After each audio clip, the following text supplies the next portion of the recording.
सुबह के 8 बजे कोलकाता की तिलजला बस्ती में धूल उड़ रही थी। बच्चे सड़कों पर नंगे पैर भाग रहे थे और एक कोने में सीमा राय 20 साल की पतली दुबली लड़की अपनी माँ के लिए दवा लेने जाने को तैयार हो रही थी। माँ खांस रही थी, आंखों में पीड़ा थी। बेटा जल्दी लौट आना, दवा के बिना आज सांस नहीं ले पाऊंगी। सीमा मुस्कुराई। हाँ माँ, बस आधे घंटे में आती हूँ। वो हाथ में एक पुराना थैला लेकर पास के मेडिकल स्टोर की तरफ बढ़ी।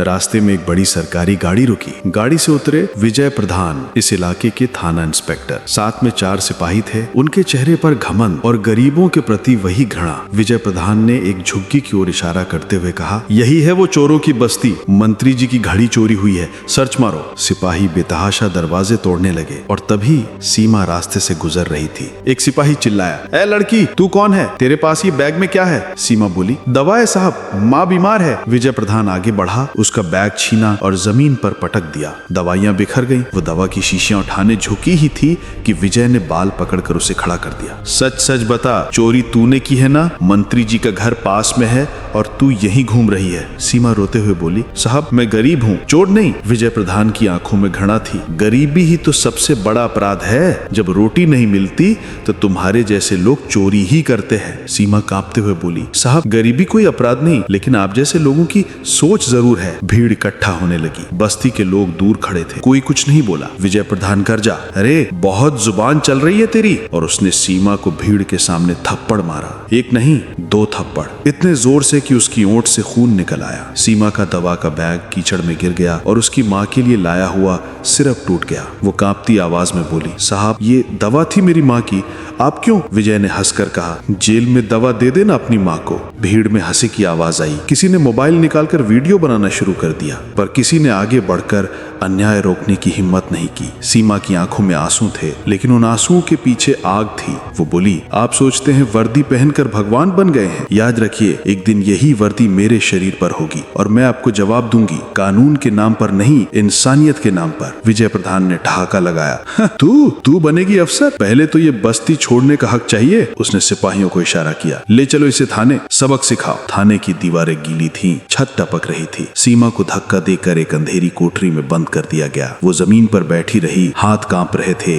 पर आंखें जली हुई मशाल जैसी थी। थोड़ी देर बाद विजय आया। उसके हाथ में रिपोर्ट थी। नाम सीमा राय, पिता नहीं है, पेशा कूड़ा बीनना। विजय ने मुस्कुराते हुए कहा, लिख दो संदिग्ध चोर। यही लोग आगे जाकर आतंकवादी बनते हैं। सीमा ने गुस्से से कहा, साहब अगर आप सही होते तो भगवान गलत नहीं होता। विजय चिल्लाया, बहुत बोलती है तू। और उसने मेज पर रखा पानी का गिलास उसके चेहरे पर फेंक दिया। सीमा की आंखों में जलन हुई, लेकिन उसने सिर झुकाया नहीं। वो धीरे से बोली, आज आप मुझे कमजोर समझ रहे हैं, पर याद रखिए, कमजोर इंसान जब अन्याय झेलते झेलते टूट जाता है तो वही इंसान आग बनकर सब कुछ जला देता है। विजय हंसता हुआ बाहर चला गया। पीछे बस दीवार पर उसका खून गिरा था और वही खून अब उसकी कसम बन चुका था। सुबह जब उसे छोड़ा गया तब तक उसका घर उजड़ चुका था। बस्ती वालों ने बताया, तेरी माँ रात में बहुत रोई, सांस नहीं ले पाई। सीमा भागी। माँ जमीन पर पड़ी थी, ठंडी, निश्चप। उसके चेहरे पर अधूरी मुस्कान थी, मानो वो जानती थी कि अब उसकी बेटी चुप नहीं बैठेगी। सीमा ने माँ का सिर अपनी गोद में रखा। माँ देखना, एक दिन मैं इस वर्दी को पहनूंगी ताकि कोई और गरीब बेटी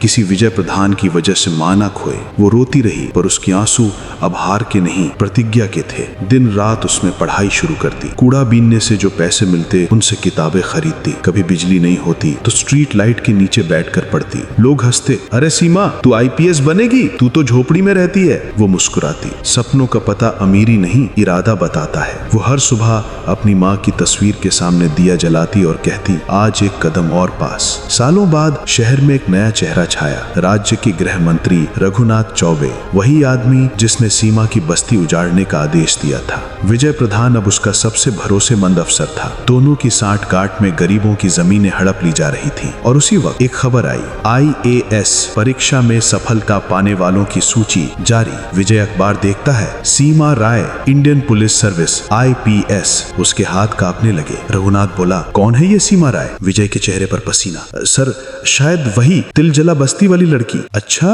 अब देखता हूँ उस लड़के की उड़ान कितनी ऊंची जाती है। 3 साल बाद वही शहर, वही थाना, बस कुर्सी बदल चुकी थी। अब थाने के गेट पर लिखा था एसपी सीमा राय। विजय प्रधान ने फाइल लेकर सलामी दी। Good morning madam. सीमा मुस्कुराई। पहचाना? विजय ने सिर झुकाया। मैडम, मैं। सीमा बोली। शब्दों की जरूरत नहीं, समय ने सब कह दिया। वो उसकी आंखों में देखती और कहती है, अब से इस थाने में कोई गरीब, कोई लड़की, कोई मजदूर किसी वर्दी से नहीं डरेंगे, समझे? विजय कांप गया। उसके पसीने में डर और शर्म दोनों मिले हुए थे। पर कहानी यहाँ खत्म नहीं होती। सीमा की ईमानदारी और न्याय प्रियता से राजनीतिक तंत्र हिल गया था। रघुनाथ चौबे अब उसे खत्म करने की साजिश कर रहा था। एक रात सीमा की ऑफिस में गुमनाम चिट्ठी आई। मंत्री के बेटे की हत्या का सच तुम्हारे ही थाने में छिपा है। सीमा उसी रात अकेले निकल पड़ी। अंधेरी सड़क, हल्की बारिश और सन्नाटा। वो मंत्री के फार्म हाउस पहुंची, जहां से उसे एक सीसीटीवी फुटेज मिला जो सबूत था मंत्री के बेटे के अपराध का। वो फाइल लेकर निकल ही रही थी कि पीछे से किसी ने आवाज दी,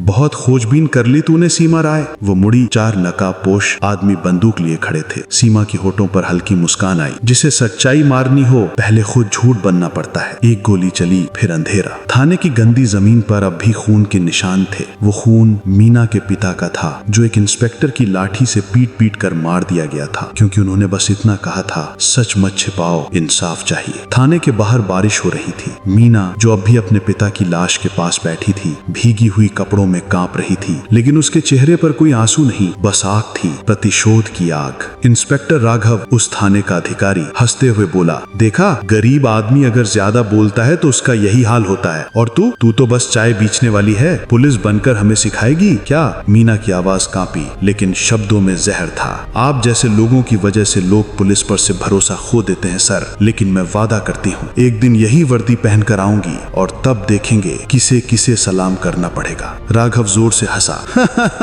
तू वर्दी पहनेगी? पहले अपनी फटी चप्पल तो सिलवा ले, फिर सपने देखना। वो उसे जोर से धक्का देकर बाहर फेंक देता है। मीना की कोहनी छिल जाती है, लेकिन वो जमीन पर बैठी बस आसमान की ओर देखती है और बुदबुदाती है, ये अपमान मैं भूलूंगी नहीं, कभी नहीं। साल बीत गए। मीना अब झुग्गी की लड़की नहीं रही। दिन में घरों में झाड़ू पोछा करती, रात में स्ट्रीट लाइट के नीचे किताबें पढ़ती। लोग हंसते, देखो ये वही चाय वाली है, अब अफसर बनेगी। पर मीना की आंखों में वही चलती प्रतिज्ञा थी। हर बार जब वो थकती, राघव की वो हंसी कानों में गूंज उठती, तो वर्दी पहनेगी, और वही आवाज उसे आगे बढ़ाती। कई साल बाद शहर के एक बड़े सभागार में मीटिंग चल रही थी। चेयरमैन ने कहा, आज हमारे डिस्ट्रिक्ट की नई आईपीएस ऑफिसर ज्वाइन कर रही हैं। पुराने इंस्पेक्टर राघव को सस्पेंड कर दिया गया है। अब कानून की नई हवा चलेगी। दरवाजा खुलता है। अंदर प्रवेश करती है एक महिला, सीधी, आत्मविश्वासी, तेज निगाहों वाली। कमरे में सन्नाटा। राघव की नजर ऊपर उठती है। वो ठिठक जाता है। उसके चेहरे पर डर साफ झलकता है। चेयरमैन मुस्कुराकर कहते हैं, please welcome district IPS officer Meena Sharma. सभी तालियां बजाते हैं। राघव के पैरों तले जमीन खिसक जाती है। मीना उसके सामने जाकर ठहरती है। आवाज में ठंडक है, पर भीतर ज्वाला। इंस्पेक्टर राघव, याद है आपने कहा था मैं इस वर्दी के लायक नहीं। आज उसी वर्दी में खड़ी हूं और आप मेरे सामने झुके हुए हैं। राघव की नजर नीचे झुक जाती है। कमरे में चुप्पी छा जाती है। मीना अपनी फाइल टेबल पर रखती है। धीरे से कहती है, अब समय आ गया है जब कानून का दुरुपयोग करने वालों को इसका असली मतलब सिखाया जाना चाहिए। मीना अपने दफ्तर में बैठी है। उसकी नजर मेज पर रखी एक पुरानी फाइल पर पड़ती है, धूल से सनी, किनारों से फटी हुई। उस पर लिखा है, केस नंबर 309, गैर कानूनी मुठभेड़ रिपोर्ट। वो फाइल खोलती है और पहला पन्ना पलटते ही उसके हाथ कांपने लगते हैं। उस पर लिखा है, पीड़ित का नाम रमेश शर्मा और उसके नीचे इंस्पेक्टर राघव सिंह। मीना की आंखें आंसुओं से भर जाती हैं, लेकिन उसकी आवाज भारी हो जाती है। अब असली न्याय शुरू होगा, सिर्फ मेरे पिता के लिए नहीं, बल्कि हर उस व्यक्ति के लिए जिस पर अत्याचार हुआ है। उसकी वर्दी पर लगी नेम प्लेट चमकती है, आईपीएस अधिकारी मीना शर्मा।